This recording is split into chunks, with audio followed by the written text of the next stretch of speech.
নেত্রকোনার কলমাকান্দা সীমান্তে অভিযান চালিয়ে প্রায় ৫০ লাখ টাকা মূল্যের ভারতীয় হাইড্রোক্সিজিন হাইড্রোক্লোরাইড কেমিক্যাল ও একটি মিনি ট্রাক জব্দ করেছে বর্ডার গার্ড বাংলাদেশ বিজিবি।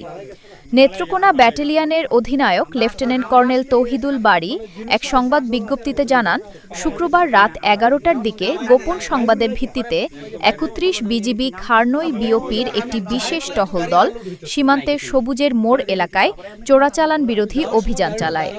এ সময় ভারত থেকে আসা একটি মিনি ট্রাককে থামানোর সংকেত দিলে চোরাকারবারিরা ট্রাক ফেলে পালিয়ে যায়। পরে ট্রাক তল্লাশি করে ১৬ ড্রাম ভারতীয় হাইড্রোক্সিজিন হাইড্রোক্লোরাইড ইউএসপি কেমিক্যাল জব্দ করা হয়। জব্দকৃত কেমিক্যালের আনুমানিক মূল্য ৩২ লাখ টাকা এবং ট্রাকের মূল্য ১৮ লাখ টাকা। মোট জব্দকৃত মালামালের মূল্য প্রায় ৫০ লাখ টাকা। জব্দকৃত কেমিক্যাল ও ট্রাক নেত্রকোনা কাস্টমস অফিসে জমা দেওয়া হবে। সীমান্তে চোরাচালান রোধে এ ধরনের অভিযান অব্যাহত থাকবে।